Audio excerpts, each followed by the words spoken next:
কত রোগ শোক সংকটের মধ্যে তিনি এই দলকে ছেড়ে, এই দেশকে ছেড়ে, এই মৃত্তিকাকে ছেড়ে তিনি যাননি। তিনি কখনোই পশ্চাৎপদ।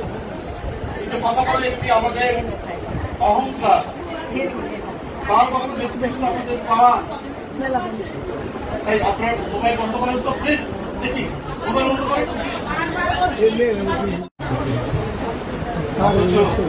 অত্যন্ত কৃত্রিম ভাবে সরকার তাকে অসুস্থ। আমি বলতে শুরু করেছি যে এটা তার স্বাভাবিক অসুস্থতা নয়।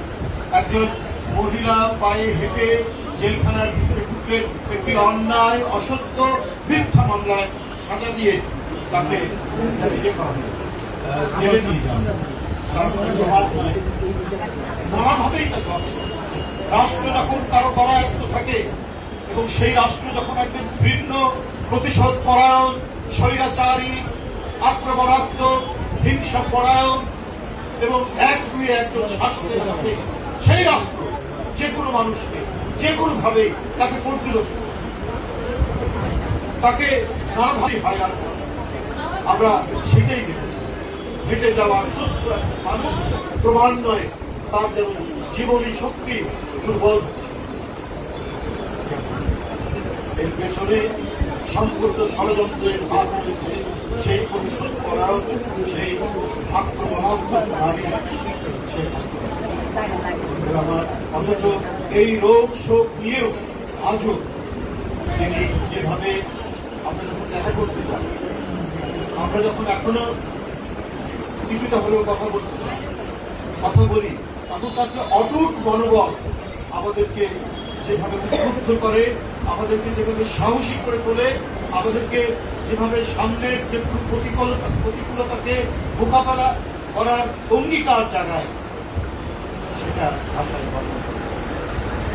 তিনি আমাদের গণতন্ত্রের প্রতীক, আমাদের গণতন্ত্রের মা, দেশনেত্রী। আমরা আল্লাহর কাছে তাই মনোবাক্যে তার সুস্থতা কামনা করছি। স্বামী হারিয়েছেন, বাড়ি হারিয়েছেন, সকল কিছু হারিয়েছেন, চোখের সামনে সন্তানদের নির্যাতন দেখেছেন। তারপরেও আমি আগেই বলেছি, বাংলাদেশের মানুষ, জনগণ, মাটি, পানি, এই ছেলেগুলো এক অদ্ভুত বিশাল হৃদয় নিয়ে, এক অদ্ভুত দেশপ্রেম নিয়ে তার স্বামীর মতো তিনি ওই বাংলাদেশকে রক্ষার অঙ্গীকার নিয়ে বারবার আপনি দেখেছেন। আরেকজন একটু সমস্যা হলে পালিয়ে গেছে, দেশ ছেড়ে চলে গেছে। ওয়ারিবের সময় সবার আগে লাভ দিয়ে তিনি চলে গেলেন তার ছেলে গেছে। তারপরে দেখলেন জনতার রুদ্র রোষে তাকে সব কিছু ছেড়ে, অথচ আজকেই দেখলাম অগ্রণী ব্যাংকের ভোল্টে 832 কোটি সোনা শেখ হাসিনার দুইটি ভোল্টে। কত বড় চোর হতে পারে সে, যে চোর দেশনেত্রী বেগম জিয়া, তিনি তো পালাননি, তার দেশপ্রেম আছে। তার ব্যাংকে 832 কোটি সোনা পাওয়া যায়। আজকে খবর কাগজ খুলে দেখবে 832 কোটি সোনা অগ্রণী ব্যাংকের ভোল্ট পাওয়া গেছে। শেখ হাসিনা, অন্য কারোরা কত বড় বড় কথা বলতে, তাদের মন্ত্রীরা বঙ্গবন্ধুর কন্যা দেশ ছেড়ে পালায়। যে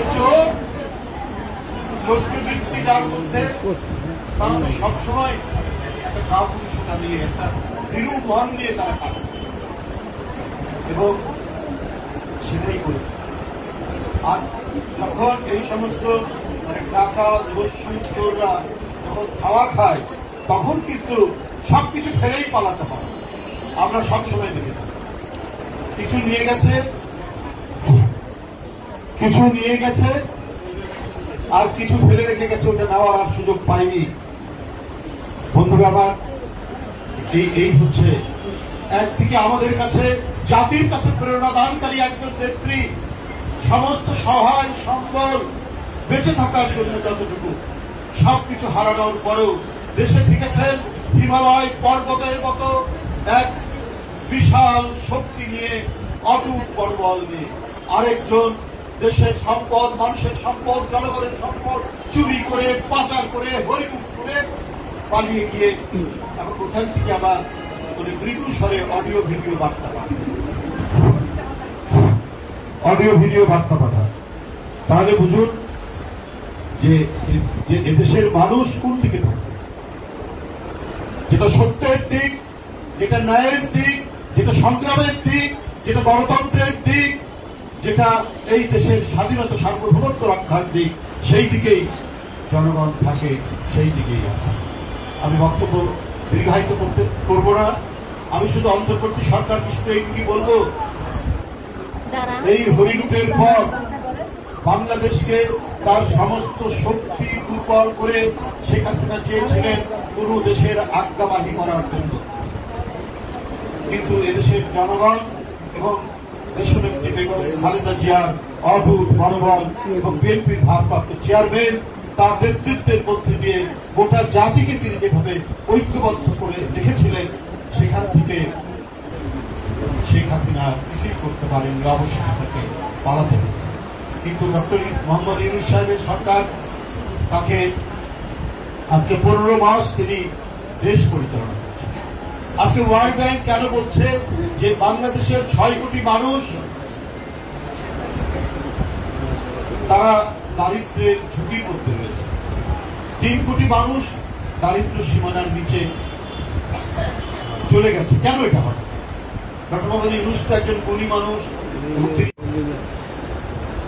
এটা মানুষ কাম্য করে, মানে এটা মানুষের কাম্য নয়, জনগণ এটা মনে করে না।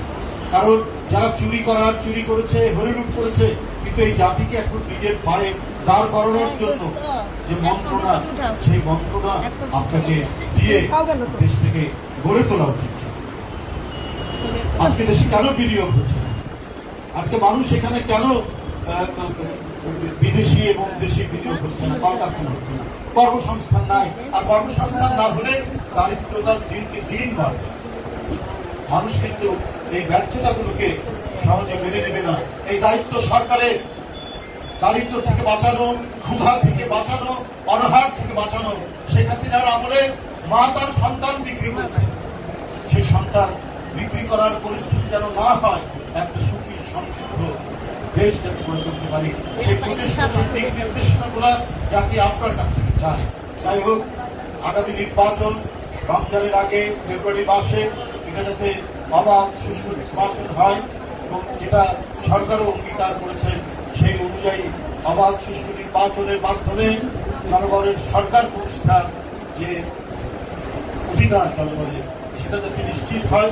কারণ 15.5 বছর শেখ হাসিনা জনগণের সরকার গঠন করার যে জনগণের যে ক্ষমতা, সেটা কেড়ে নিয়েছে। সেই পরিস্থিতি থেকে উত্তরণ ঘটাবে অন্তর্বর্তী সরকার। তারা নিরপেক্ষ সরকারের দায়িত্ব পালন করছে, সেই দায়িত্ব পালন করবেন। এই কথা বলেই আমি আবারও দেশনেত্রী বেগম খালেদা জিয়া আজকে নানাভাবে তিনি অসুস্থ, দীর্ঘদিন ধরে তিনি অসুস্থ, আল্লাহ যেন তাকে সুস্থতা দান করে। এই জাতি, এদেশের মানুষ, এদেশের জনগণ তাকে নেতৃত্বের আসনে দেখতে চায় এবং তাকে সবাই ভালোবাসে, কোটি কোটি মানুষ ভালোবাসে। তার যে দেশপ্রেম, জনগণের প্রতি তার যে অঙ্গীকার, সেই অঙ্গীকার দেখে আজ